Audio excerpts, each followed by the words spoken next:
Have you ever thought that darkness or silence could give birth to a resilient heart? Hellen Keller, the one who lit up the soul from darkness for so many people. Hellen Keller, whose full name was Helen Adams Keller, was a famous American blind and deaf writer and speaker. A woman who had a more disadvantaged starting point than most. Are you ready to listen to that silence? Hellen Keller was born on the 27th of June, 1880, in Tuscumbia, Alabama. Her family lived on the Ivy Green estate, which had been built by her grandfather decades earlier. Her father, Arthur H. Keller, was a longtime editor of the Tuscumbia North Alabamian newspaper and had served as a captain in the Army. Her mother, Kate Adams, was originally from Massachusetts. As a child, Helen was considered intelligent, learning to speak and walk at an early age. Her development continued until, at 19 months old, she was struck by meningitis. A high fever from the illness took away her ability to hear and see, which indirectly caused her to become mute as well. Her family was devastated as they watched their little girl grow up with severe disabilities. As she grew older, these impairments made it increasingly difficult for Helen to perceive the world. She, once a well-behaved child, became more irritable, stubborn, and troublesome. Relatives believed Helen should be placed in a special institution for disabled children, but her mother fiercely opposed the idea. At the age of 6, Helen's mother sought medical experts in the hope of a miracle. However, doctors confirmed that she was completely blind and deaf. Helen's first savior was Alexander Graham Bell. Thanks to him, she had the opportunity to meet Michael Anagnos, the director of the Perkins Institute for the Blind and the Massachusetts School for the Feeble-Minded. It was Anagnos who found Helen's second savior, a woman hailed as the Angel of Light, Anne Sullivan, who would later become Helen's lifelong companion for 49 years.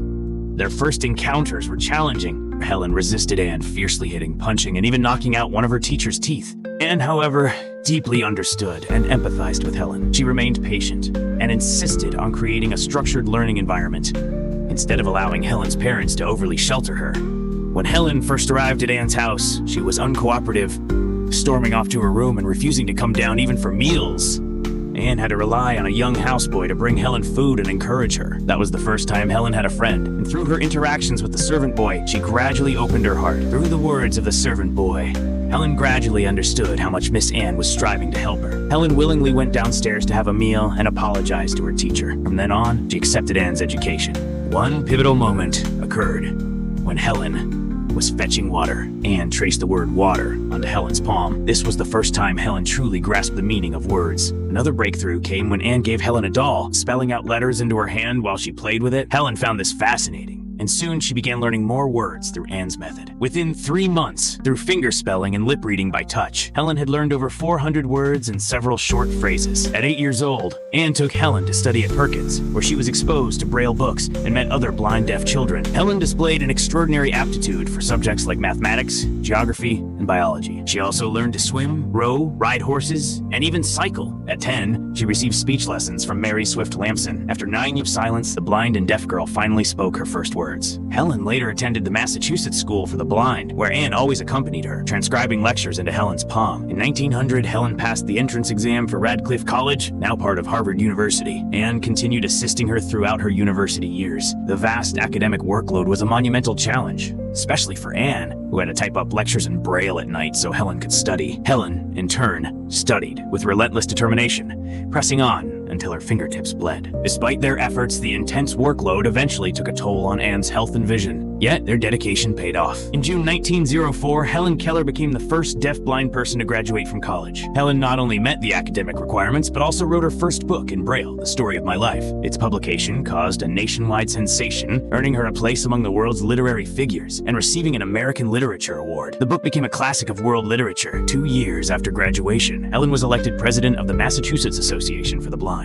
She devoted herself to social work, welcoming countless blind individuals, answering letters, and traveling across 39 countries to give motivational speeches. Helen worked tirelessly for the education and treatment of the blind. During both World Wars, she visited over 70 hospitals, encouraging wounded soldiers and proving that disability was not the end of hope. As a social activist, she joined the World Citizen Labor Federation, advocated for women's voting rights, and supported birth control initiatives. In 1915, Helen co-founded Helen Keller International, HKI, with George Kessler, dedicated to researching vision, health, and nutrition. She visited Japan 3 times after the war and was warmly welcomed by the people of Tokyo. Hellen humbly described herself as someone who had been unfortunate but had fought fate with sheer willpower. Beyond being an activist, Hellen was also a prolific writer, authoring 12 books and over 475 speeches on faith, optimism, war, education, and more. In 1924, she joined the American Foundation for the Blind, AFB. On the 20th of October,